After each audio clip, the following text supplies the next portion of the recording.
So here's a little update on the Lowe HF-150. I've been running it for a few weeks now, and I just go through a few of the things I like and dislike about it. It's quite an unusual receiver. Probably easiest if we start with the things that I really like about it. I mean, it's very compact, but it's very, very well constructed. It's simple to use. I mean, we can just turn it on here. Up it fires, and we're on 6 megs there, but we just press the fast button and we can step down to let's say the top end of medium wave, press the fast again, and we're there.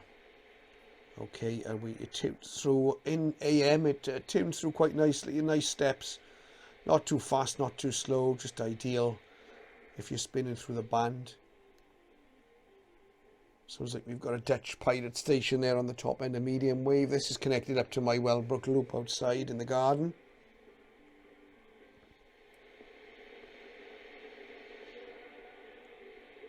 Another Dutch pirate. It's quite early actually. It's 1720 UTC here in the UK, but it is dark, so a bit of medium wave stuff starting to come in.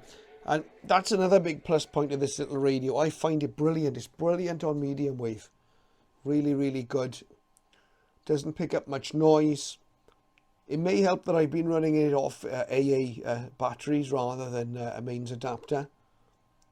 Picked up a batch of cheap batteries in a local discount shop, and I've been using those to power the HF-150. They last for a few hours at least, and it's interesting that I think that helps reduce the noise level a little bit.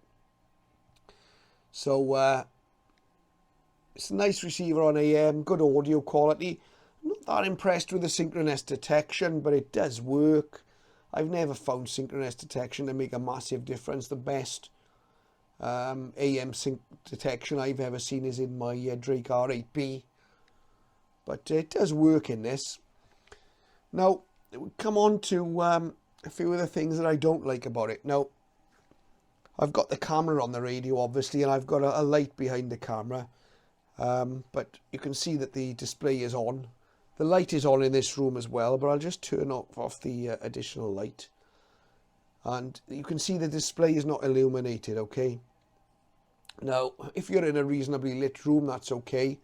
But sometimes, you know, lighting in your shack isn't ideal. And that's where you run into a problem, because you're going to need to have a light source that's shining onto the display, obviously, so you can see what you're doing.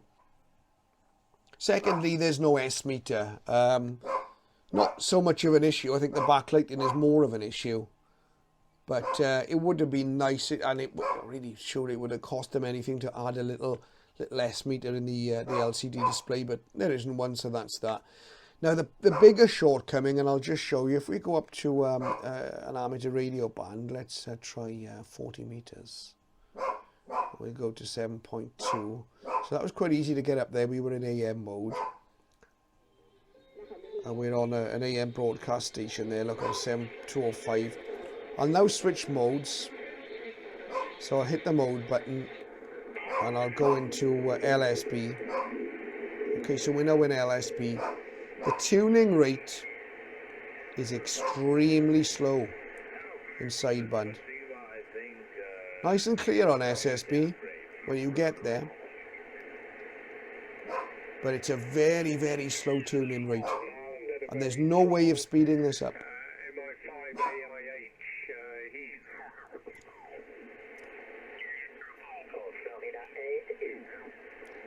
So if you were tuning across a large band like 10 meters, it's going to take you a long time,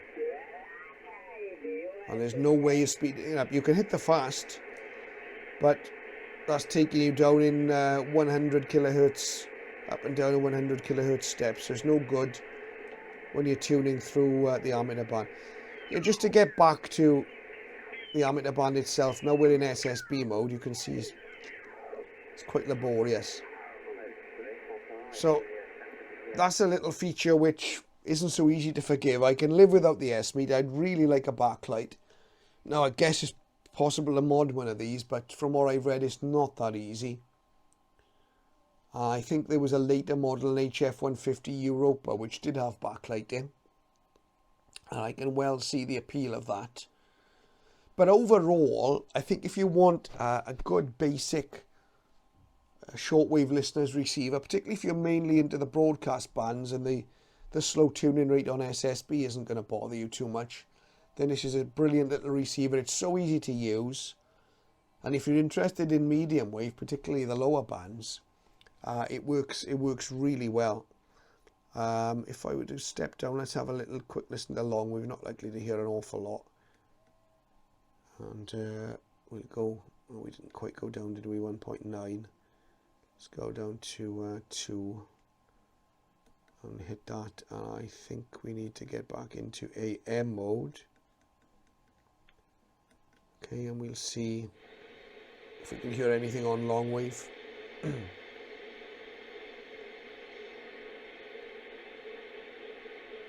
252, just not really coming through yet.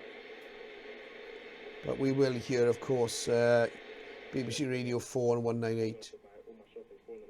Very strong signal. And if we go back up through the medium wave band, let's see if we can get Radio Caroline. You see the tuning right now, they're not quite in there yet. A little bit early, perhaps. Something trying to come through. But you can see the tuning rate in AM is quite acceptable if we go to the 49 meter band here. And go there. So you're on 6170. Just if we want to tune.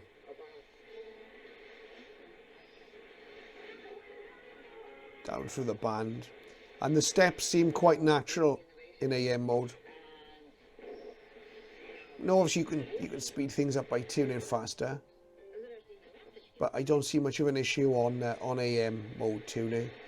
But SSB, different matter. Anyway, there you go. Overall, a very worthy little receiver. In some ways, in terms of its features, it reminds me of the Target HF-3 receiver, which I did a couple of videos on some years back. I've still got the Target. I'll bring it out and put it next to the HF-150, but it's quite similar in the simplicity and the simplicity of operation.